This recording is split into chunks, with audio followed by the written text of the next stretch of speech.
এত শপিং দেখে বুঝতেই পারছো নিশ্চয়ই আমরা কোথাও যাচ্ছি। হ্যাঁ, তোমার ঠিক গেস করেছো, আমরা এবারে আবার ঘুরতে যাচ্ছি। কোথায় যাচ্ছি সেটা তোমাদের পরে জানতে পারবে, আমি এই মুহূর্তে কিছু বলবো না। কিছু গিফট আছে, কিছু এখানে আমাদের জামা কাপড়ও আছে। তো শপিং দেখে গেস করতে পেরেছো নিশ্চয়ই আমরা কোথাও যাচ্ছি। কোথায় যাচ্ছি সেটা তোমাদেরকে ঠিক না কিছুক্ষণ পরেই বলবো, সাসপেন্স থাক। মা তোমার জুতোর পর রেডিয়ামের মতো লাইট জ্বলছে বাবা, দেখ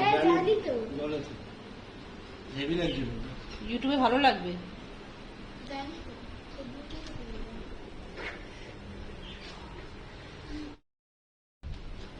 তো এই যে লাগেজ পত্র গোছানো হয়ে গেছে, মেয়ে রেডি, তোমার দাদা ভাই রেডি হচ্ছে, দেখে বুঝতেই পারছো। হ্যাঁ, তোমাদের বলা হয়নি, আমরা একটু বার হচ্ছি, তো ঘুরতে যাচ্ছি, প্রায় 7-8 দিনের ট্যুর। কোথায় যাচ্ছি না যাচ্ছি সেটা তোমার আস্তে আস্তে ব্লগটা দেখতে থাকো, পুরো স্কিপ না করে অবশ্যই জানতে পারবে। তো চলো, ওলা এসে দাঁড়িয়ে আছে, এখন তাড়াতাড়ি করে যাওয়া যাক।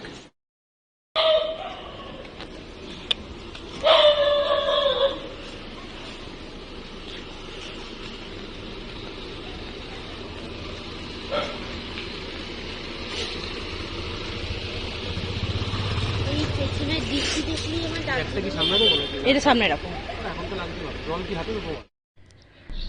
আমরা ওলায় উঠে পড়েছি, আর ওলায় করে যাচ্ছি হচ্ছে এখন স্টেশনে। হ্যাঁ, শিয়ালদা স্টেশন যাচ্ছি, কারণ আমাদের ট্রেন আছে 10টা 5-এ। আর এখানে দেখো ছেলেও ঘুমিয়ে পড়েছে। আর আমরা এই ফুল বাগান আর কি ক্রস করলাম, এই দেখতে পাচ্ছ। তো এখান থেকে স্টেশনে যাবো। স্টেশনের অবস্থা খুবই খারাপ, কারণ আমাদের ট্রেন প্রচুর লেট করেছে। হ্যাঁ, আমরা দার্জিলিং মেলে যাব আর কি, দার্জিলিং নামবো, কারণ দার্জিলিং নাম বলছি, সরি, আমরা শিলিগুড়ি নামবো, মানে এনজিপিতে। ওখান থেকে যে দাদা আমাদেরকে নিয়ে যায়, দাদা আসবে, এসে আমাদের নিয়ে যাবে। কিন্তু এখানে অবস্থা খুব খারাপ হয়েছে। স্টেশনে প্রায় আমরা 2 ঘন্টা 3 ঘন্টা তো বসেছিলাম, কারণ 3 ঘন্টা মতো লেট ছিল ট্রেন।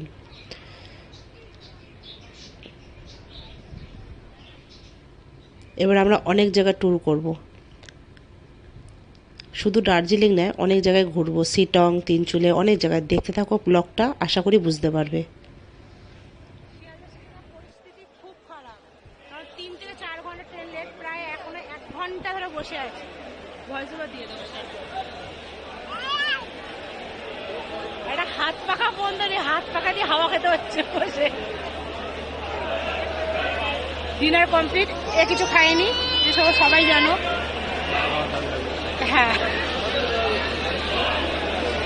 চলো কখন ট্রেন আসে তোমাদের দেখাচ্ছি, যে ট্রেনটা কখন আলটিমেট কখন ঢোকে আর কখন আমরা গিয়ে পৌঁছাই। রাত্রি তখন প্রায় 1টা কি 1:30, তখন আমরা ট্রেনে উঠি, ট্রেন ছাড়ে। ওই জন্য আর শরীরে সেরকম এনার্জি দিচ্ছিল না। সকালে আবার উঠতে হবে, যেহেতু আমাদের পৌঁছাতে পৌঁছাতে প্রায় 12টা 12:30 বেজে গেছিলো।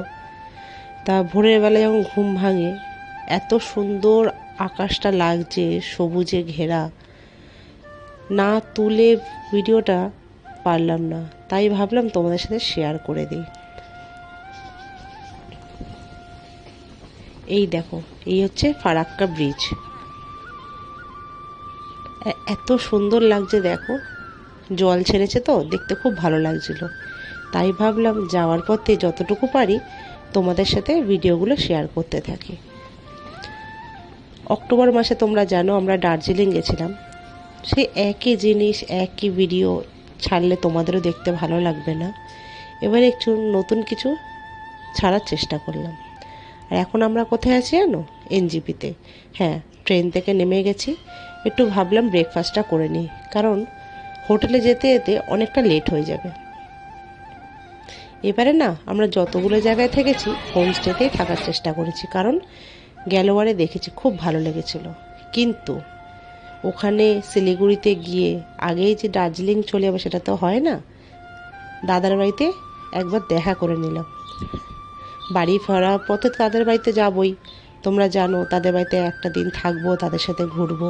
হ্যাঁ, পরের ভিডিওগুলো তোমরা বুঝতে পারবে তাদের সাথে কোথায় ঘুরতে গেলাম। তাদের সাথে দেখা না করে দার্জিলিং যেতে মন চাইছিল না, তাই দেখো দাদা দিদির সাথে দেখা করতে এলাম। হ্যাঁ, তোমরা দেখেছিলে শপিং করেছি। হ্যাঁ, এখানে দাদা দিদির জন্যে দুটো বাচ্চা ছিল, দেখলে আমাদের রুদ্রা, কাবিয়া, সবার জন্য।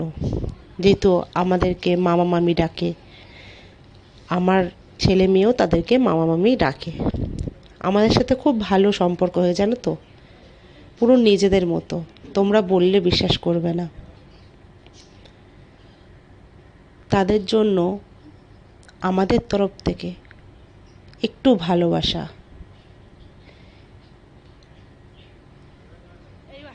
হ্যাঁ, কিছু ভালোবাসা, কিছু তাদের জন্য নিয়ে গেছিলাম। সে ছোট্ট উপহার তারা পেয়ে খুব খুশি হয়েছে।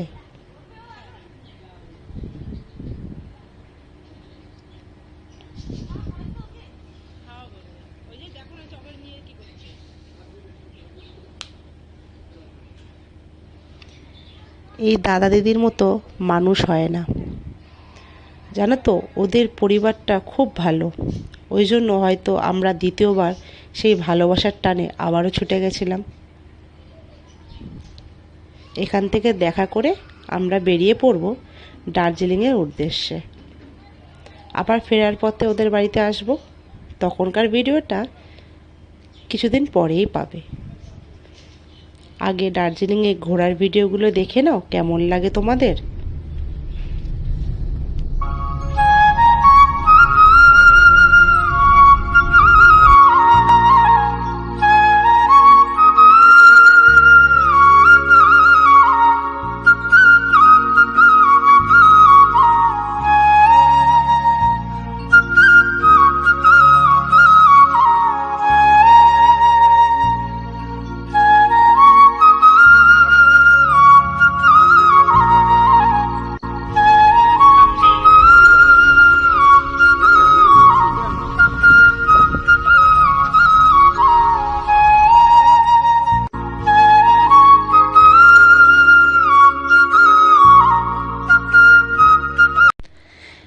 তিস্তার সামনে দিয়ে যাব, আর আমরা একবার ওখানে দাঁড়িয়ে তিস্তার অত সুন্দর একটা দৃশ্য দেখব না, সেটা কি করে হয় বলো। তাই তিস্তার সামনে একটা কফি শপে দাঁড়ালাম। সেখানে দাঁড়িয়ে কফি খেতে খেতে তিস্তার অত সুন্দর একটা দৃশ্য দেখে এত মনোমুগ্ধ হলাম, তাই তোমাদের সাথে একটু কিছু ক্লিপ শেয়ার করলাম। তোমাদের সাথে ভিডিও শেয়ার করতে করতে আমাদের সাথে কিছু ফটো তুলে নিলাম। হ্যাঁ, কিছু ফটো তোলার পরে আমরা একটু কফি নিলাম আর নিলাম ব্রেড। হ্যাঁ, ওখানে হচ্ছে ডিম টোস্টটা যেটা দেয় না, আমরা ধরো এখানে স্লাইস রুটি এগুলো খাই, ওখানে ওই স্লাইস রুটি দিয়ে ডিম টোস্ট হয়। আমরা এখানে যেমন কলকাতায় গোয়াটা রুটি দিয়ে খাই, ওখানে হয় স্লাইস রুটি দিয়ে। হ্যাঁ, এই দেখো আমাদের চলে এসছে কফি আর ব্রেড। হ্যাঁ, এগ ব্রেড, ওই দিয়ে আমরা খেয়ে নিলাম। খেয়ে দিয়ে আমরা আবার রওনা দেব আমাদের হোমস্টের উদ্দেশ্যে। তো চলো ভিডিওটা পুরো দেখতে থাকো। যদি আমার ভিডিও তোমাদের ভালো লাগে তাহলে অবশ্যই একটা লাইক করে দিও। আর যদি আমার ভিডিও তোমাদের কীরকম লাগছে জানাতে হয়, ছোট্ট করে একটা কমেন্ট করে দিও। যদি আমার চ্যানেলে নতুন হয়ে থাকো তাহলে সাবস্ক্রাইব করে সঙ্গে থেকো। আর যারা সাবস্ক্রাইব করে দিয়েছো তাদেরকে অসংখ্য ধন্যবাদ। যারা সাবস্ক্রাইব এখনও করনি, ঝটপট সাবস্ক্রাইব করে বেল আইকন বাটনটা প্রেস করে দাও, যাতে নোটিফিকেশান তোমাদের কাছে পৌঁছে যায় আর তোমরা পরের ভিডিওগুলো ভালোভাবে দেখতে পাও। তো চলো তোমরা ভিডিওটা দেখতে থাকো, আর আমরা হোমস্টের উদ্দেশ্যে রওনা দিতে থাকি। তোমরা যারা এখনও সাবস্ক্রাইব করনি, পরের ভিডিও দেখার জন্য প্লিজ সাবস্ক্রাইবটা করে নিও।